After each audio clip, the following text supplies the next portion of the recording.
So what really happened in that field at the beginning of July 1947? The truth is, we'll never really know.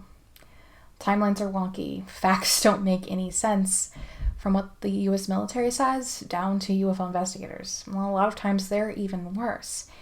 Countless books, millions of documentaries, and thousands of fictional accounts have been based on this story.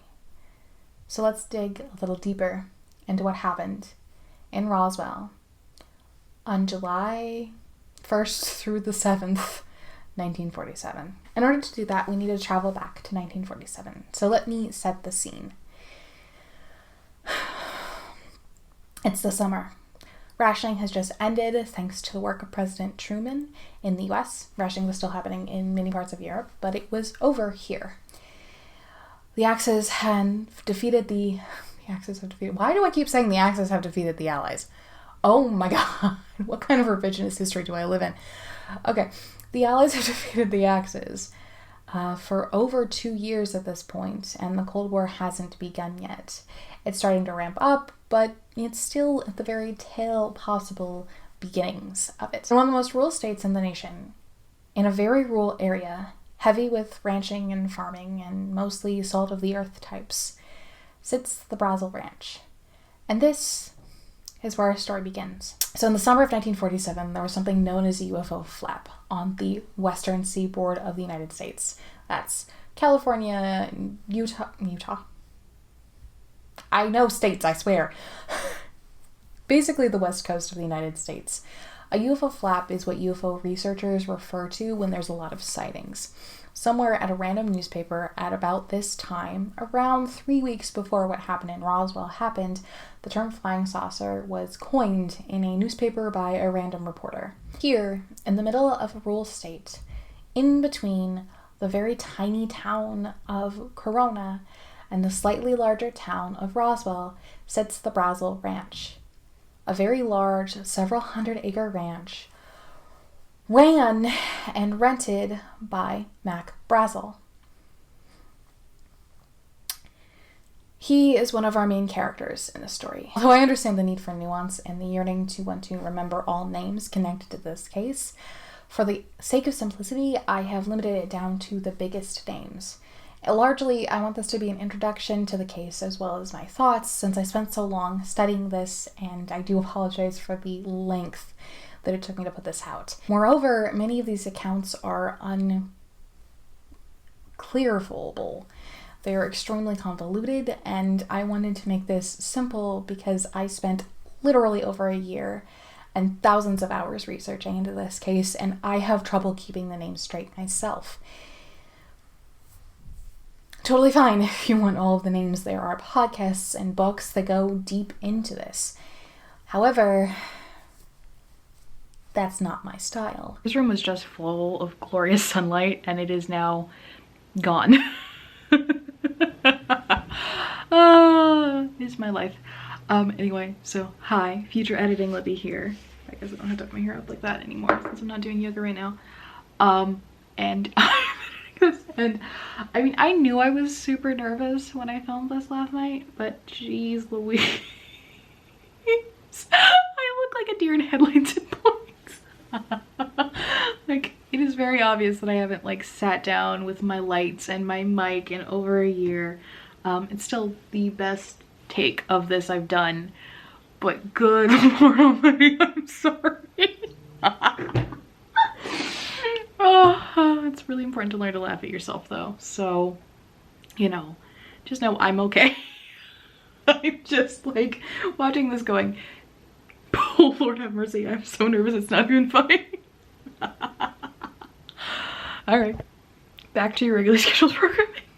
So somewhere in between June, the last week of June and the first week of July, there was a horrible electric storm that ravaged the area between Corona and Roswell.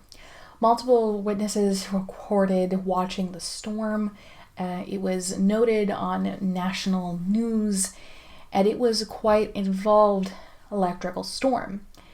And there are several reports, including from a father and son and a mother superior and another nun at a local Catholic hospital, that watched something explode in the night sky during the electrical storm and crash in a fiery ball.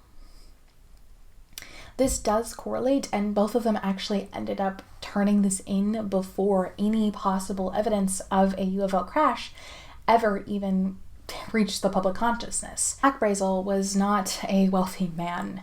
He was salt of the earth type, a down-home cowboy, rugged as they come, and he lived in a cabin that didn't have electricity, possibly not even running water, and nobody near him had a phone. This was the middle of nowhere, extremely rural, meant for rugged, hard people, not city folk. And Mac Brazel was the type that loved this kind of environment. He was a shepherd and a cowboy, and he would herd the sheep in this area. The ranch itself was owned by extremely wealthy people in Texas, and he leased it, as well as attending on some accounts that you pay attention to, the sheep as well. Some accounts say he owned the sheep, some don't. It's really hard to track some of this down because, I don't have investigative journalistic skills, and B, I'm not gonna go to 7 states and try and figure out a tiny piece of information. There are other people that will do that. It ain't me. I don't have time for that. Mac Brazel and a neighbor boy who ended up working around the ranch occasionally, especially during the summer, for some extra pocket change. Nobody around there was exceptionally wealthy, and Mac Brazel really needed the help and probably couldn't truly afford a farmhand. Even though farmhands at the time didn't make much, it would have probably been way out of what Mac Brazel could have afforded. So Mac Brazel and the neighbor boy end up riding out on horseback to where the sheep were grazing to move them to another pasture. And they come across a debris field that I'm actually going to check my notes for because I keep getting this wrong, and I want to make sure that I am quoting the correct depth. Approximately 10 miles long, 3 feet deep, and 2 miles wide. And this does seem to be relatively, other than the occasional 11 feet or 12 feet or 4 feet, it seems to be pretty well accurate across most accounts of the debris field. So something large and quite heavy would have had to have fallen from the sky to make anything close to this. So they find this, and this is an area. There is the RAAF, which is the Roswell Army Airfield. We will talk more about that in a minute. And there is a university and a weather research center not far away from here. Weather balloons crashed on these farms all the time. They were super common. People would collect them and take them into town to sell them back to the military or the university for really pennies on the dollar. This was a normal thing for people to pick up, and this didn't seem like that. For one, there was an acrid smell that just radiated around the area, and the sheep, who again were used to seeing debris of weather balloons, and quite frankly, it's small enough I don't think most sheep would even notice, although I don't work with sheep, so who knows, end up refusing to cross the debris field. Mac Brazel and the neighbor ended up having to circumnavigate, possibly even off of his property, around to get the sheep to go to water because they simply would not cross the debris field. He tried for over a day to get them to cross the debris field, and they wouldn't. So the next day, Mac Brazel ends up taking in some of what, depending on your source, is either called mystery metal, magic metal, or ship metal. Most people call it mystery metal, but I've seen several different accounts of it. So he takes a couple small pieces of debris into Corona, which is the closer town than Roswell, which is a very, very small town, but the bar had a phone. This was actually before Harry Truman. If you don't know, President Truman ended up electrifying a huge part of the United States. I'll link it down below. This is why Truman is known as a great builder as a president, because of some of the stuff that he did like that, the infrastructure work that he put in place. Anyway, So it wasn't common for people to have phones in their homes at the time. So just some clarification here. Not only was it not common for people to have phones in their homes in 1947, it actually wasn't all that common in this area for a lot of people to have electricity. Harry Truman ended up creating essentially the national grid. I will link some resources about it down below because it's quite fascinating, and this is also why President Biden is oftentimes compared to President Truman, because both of them put forth several bills for infrastructure and made sure that the infrastructure got integrated.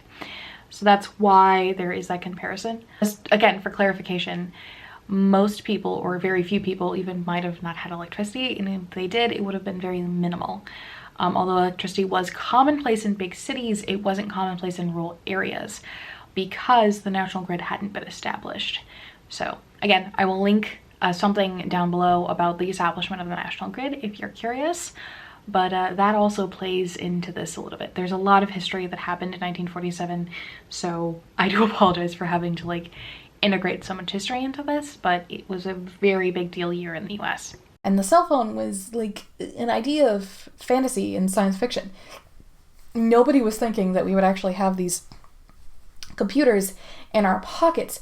Computers themselves were very, very new and were humongous. Actually, the movie / book Hidden Figures, those women were actually called computers because they could compute math, and like they were literal human computers. So the idea that, you know, we would have computers in our pocket was insane to these people.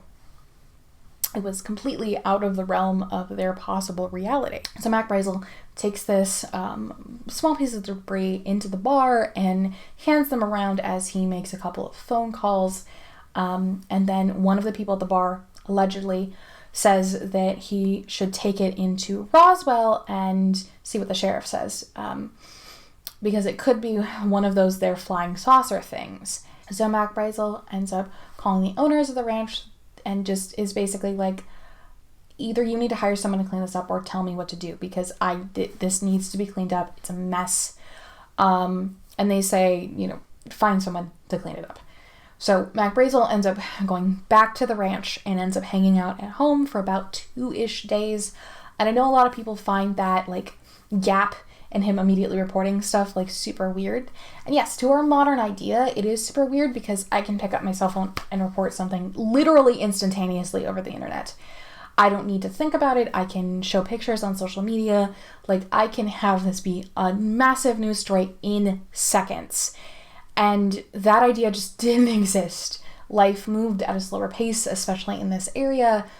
And Roswell was quite a bit further away than Corona. According to Google Maps, it's about an hour and a half, and that's with modern vehicles.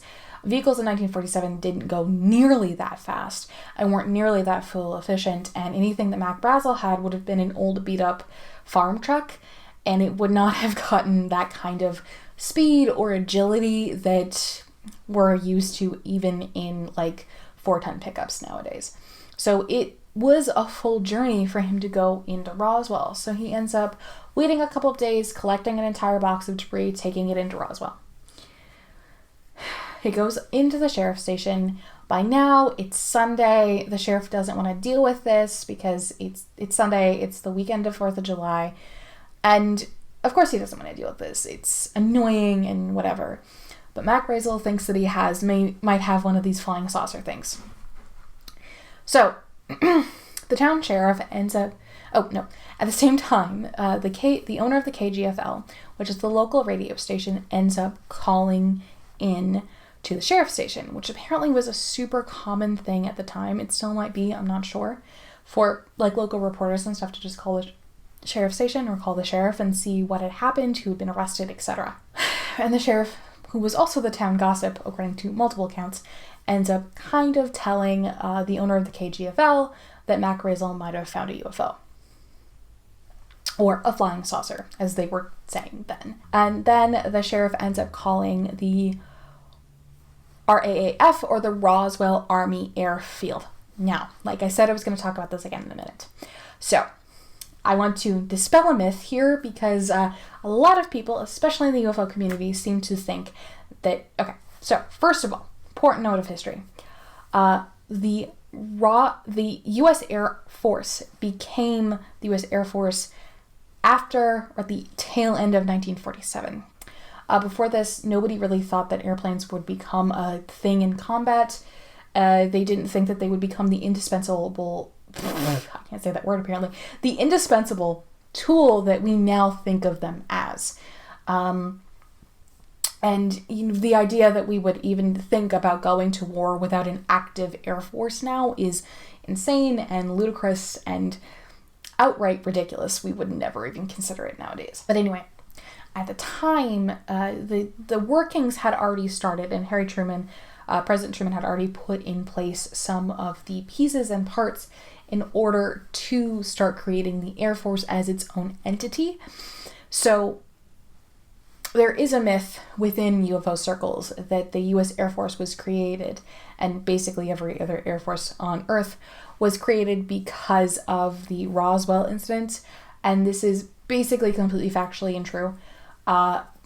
Almost every member of the Allies pretty much ended up having some sort of Air Corps or Air Force, and after World War II, they ended up pushing forward and creating air forces across the board. So for the most part, other than a few nations that still don't have militaries today, from what I understand, granted, I'm not that great when it comes to World War II history, especially the end of it, so I could very much be wrong on that case. And I'm trying to do it from memory, so, if I'm wrong, I'm sorry. And so that is a complete myth. That is not true. The U.S. Army the U.S. government was already working towards making the U.S. Air Force as the U.S. Air Force. So, but at the time that our story takes place, it is still the U.S. Army Air Corps. That's right. The U.S. Air Force used to be part of the U.S. Army. He ends up calling the base, and 2 officers come out. I'm only going to speak about one, because the other largely just ends up kind of being there and ends up finishing his military career. I believe he actually retires a general. But basically every named officer in this ends up retiring of rank honorably. And that is one of those pieces that is super interesting about this story to me. Anyway, so this is where Major Jesse Marcel comes in. Major Jesse Marcel was the security officer at the base. He was also kind of involved in what would become the CIA. It wasn't the CIA yet. Again, it was already building towards becoming the CIA. And again, he was a major. He also left, and I want to refer to my notes again because I don't want to get his rank incorrect. I believe he actually retired a lieutenant colonel. Again, he was a security officer on base. He retired a lieutenant colonel. No small, this guy was not considered, again, another stand-up person, another person that wasn't considered to tell tall tales, to tell fanciful stories, and he has been villainized. Major Marcel ends up coming out to the sheriff's station with the other officer. Sometimes there are 3 officers, but again, like I said, I'm limiting this down to the most basic names because there are a lot of moving pieces and parts in this story. Anyway, and they end up driving out to Brazel's ranch and staying in his, again, super rustic cabin overnight.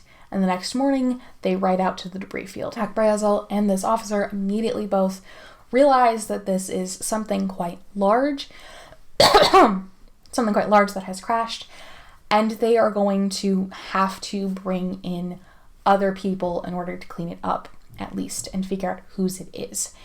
And Brazel, being a security officer, was of course immediately worrying. Like I said, the Cold War hadn't exactly started yet, but the Soviets were definitely starting.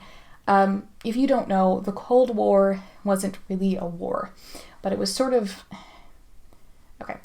to be completely frank, it was a measuring contest between us and the Soviets and basically putting our Nazis against each other that created the space race.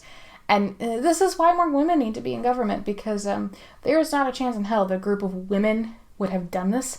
I mean, they might have, like, spited each other or, like, stolen boyfriends or something, but there's no way that two women leaders would have gotten into this long, lengthy, ungodly, expensive, ridiculous measuring contest that also created the Red Scare and the second Red Scare, excuse me. This is why we need more women in government. Anywho, and I realize that there are some men that don't get into these, like, measuring contest scenarios, but that's what the Cold War was. Like, I mean, I could try and justify it or, like, explain it, you know, based on literally the country that still exists, because the Soviet Union no longer exists. But I'm not gonna. Because there's no reason to justify the Cold War. It did lead to the space race, which is awesome, but like, I mean, the space race is great, but I mean, come on, people. Like it reads like two kids trying to vie for mom's attention and, like, doing more extreme things. Like, the Cold War hasn't started yet, but there's definitely concerns. This is actually legitimately when Project Mogul was a thing, which, if you don't know, it becoming one of the excuses for Roswell, but we'll talk about that later. It was basically them putting up balloons with crazy microphones on them to try and hear if the Soviets were setting off nukes. I mean, this was before, like, satellites and, like, imaging was, like, just on your phone. So, like, now people can basically see if North Korea tries to launch a nuke. But then you kind of had to hope for the best by putting a mic in the sky. Mac Brazel ends up going back to his cabin, and Major Marcel ends up going back to base. And he ends up gathering military, police, enlisted men, a couple more officers, and sending them out to the field to end up picking up debris. And there are many reports of even enlisted men reporting that they were out many times in these fields picking up debris shoulder to shoulder. This was a very common way of them picking up this kind of a crash of any kind at the time. This was basically how they did it, and to some extent can still be how they do it. So there's truly nothing odd or suspicious about that. It's pretty much standard operating procedure for them to clean up this kind of thing. The only difference is now, based on, like, some of the chemicals and, like, issues that we know that can crop up with them, it might depend on who's allowed to do the cleanup. Again, from what I could gather on the internet, so I could be extremely wrong. And Jesse Marcel ends up talking to the communications officer, which is just basically the guy who does the PR, from what I understand. And he ends up telling him or ordering him to send out a press release, which ends up going to the Roswell Daily Record, which is actually still the paper today, which is super cool. And tells them, hey, and of course it's the very famous, you know, newspaper article, which I'm not going to read because I'm not going to, but it essentially says that they'd found a flying saucer and yada. And this is about when planes start coming from Washington and Maryland and Virginia, so where the CIA will end up being based, where military is based, and the president, obviously. Boxes of debris are put on all of these planes, and stuff is sent out. At this time, people are thinking that it's either something that happened with our equipment or it's something that the Soviets have done. And if the Soviets can already reach U.S. soil, it's going to be a huge problem. At the same time, Mac Brazel has gone back into Roswell, basically just to do his regular errands, from what I can gather. He was thrilled that the military had come out to his property. All he wanted was this debris cleaned up, and maybe to be paid a finder's fee like he normally was when weather balloons crashed on his property. He just wanted it cleaned up. He wanted to be able to go back to his daily life. And his life was basically destroyed by what happened in Roswell. So he ends up going into town, and he ends up meeting with the owner of the KGFL, who ends up convincing Mac Brazel to go back to his home and do a full interview. Now, according to multiple records, this interview took several hours, was almost all night, and they kept Mac Brazel basically in the owner's house for around 3 days. However, now, there are later accounts that the owner of the KGFL was threatened by both the director of this FCC, which is the Federal Trade Commission, which controls broadcasting, streaming now, even stuff like this is governed under the FCC. Not as well as it should be, but it's still governed under the FCC. But broadcasting, heavily, radio, all governed under the FCC. He supposedly calls the radio station and his personal phone and threatens his licensure with the possibility of having his license revoked. So that he would basically be a pirate radio station if he kept broadcasting. If this is true, that would be an immediate breach of his First Amendment rights. I'm not a lawyer, so I could be very wrong here, but like that is the purpose of the First Amendment, so that you can say things about the U.S. government, and the U.S. government can't come after you. And saying that the U.S. government found a flying saucer that crashed in a field and they want to cover it up.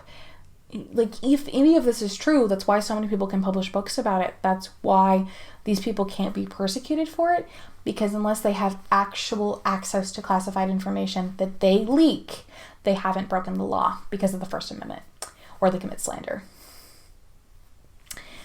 Again, not a lawyer, not a First Amendment expert, not a First Amendment lawyer, so I could be extremely wrong, and I probably am. But anyway, later he also supposedly ends up getting a call from the member of the Senate who was actually over his state, by happenstance actually, who was basically the director of a board that still exists, and it's a national security threat assessment thingy hopper that Congress has, just to kind of know what threats we have, to our national security, etc., and keep Congress informed. Ends up calling him as well and threatening his licensure and prison in some reports. Although those reports are dramatized at best and outright fictitious at worst. I don't really believe the prison threats. I don't really know how much I even believe the threats of revoking his licensure. After that, Mac Brazel ends up getting supposedly picked up, allegedly, by military police and taken to the base. And given a full physical, held there for several days, interrogated, etc. It's really hard to know if this was standard operating procedure for somebody who was exposed to possible chemical weapons.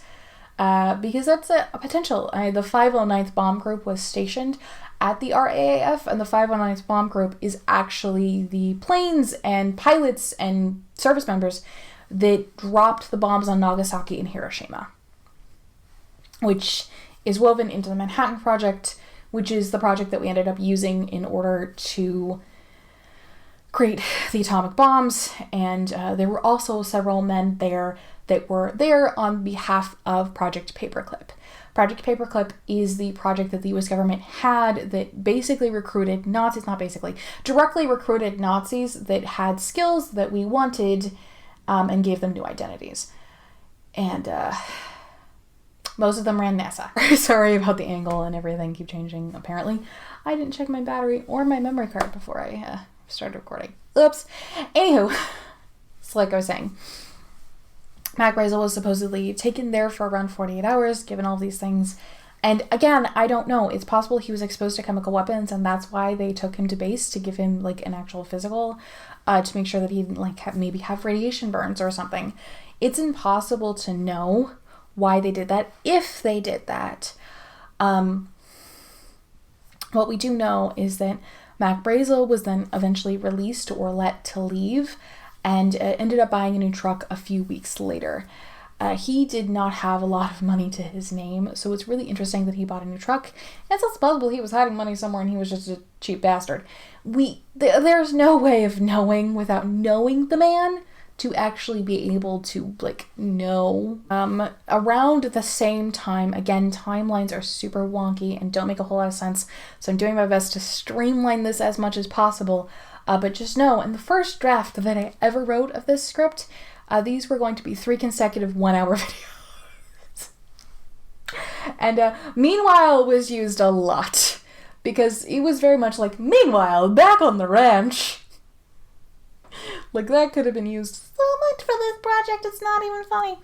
Okay, so back on base with Major Marcel. He's eventually ordered to take a box of debris on the plane to his superior officer in Texas, which he does. He carries the box, he loads the box himself, he carries the box himself, and there's supposedly another very large box under armed MP guard that goes on this plane, which ends up flying to Texas, and he lands and supposedly meets with the general, who apparently really liked Major Marcel. And the general pulls him into his office and apologizes for what he's going to have to do. And I'm paraphrasing here, but basically says, "I'm sorry, but I have to follow my own orders here." By now, President Truman has been informed of this, the Joint Chiefs know what's going on, and the cabinet has also been told. So, like, DC knows what's happening now, and they are very much involved and very much calling the shots.